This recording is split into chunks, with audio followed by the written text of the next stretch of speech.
రాష్ట్రంలో ప్రతి ఎకరాకు నీళ్లు ఇచ్చి రాష్ట్రాన్ని 100% కరువు రహిత రాష్ట్రంగా మార్చేందుకు ముఖ్యమంత్రి చంద్రబాబు భారీ ప్రణాళికలను అమలు చేయబోతున్నారు. ఒకవైపు పోలవరం పూర్తి చేయడం ద్వారా 8 ఉమ్మడి జిల్లాలకు మేలు జరుగుతుంది.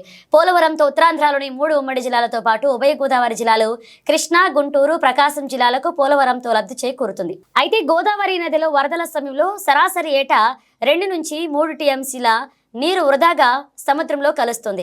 ఈ నీటి నుంచి 280 టీఎంసీలను వరదల సమయంలో తీసుకోవడం ద్వారా కృష్ణా డెల్టాకు, రాయలసీమలోని 4 ఉమ్మడి జిల్లాల సహా ప్రకాశం, నెల్లూరు జిల్లాలకు లబ్ధి చేకూర్చేందుకు సీఎం చంద్రబాబు కార్యాచరణ అమలు చేయబోతున్నారు.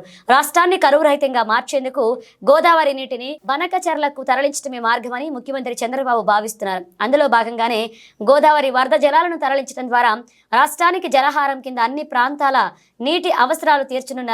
అటు పోలవరం, ఇటు ఈ కొత్త ప్రాజెక్టు ద్వారా రాష్ట్రంలోని ప్రతి ఎకరానికి నీళ్లు ఇచ్చే అవకాశం ఏర్పడుతుంది.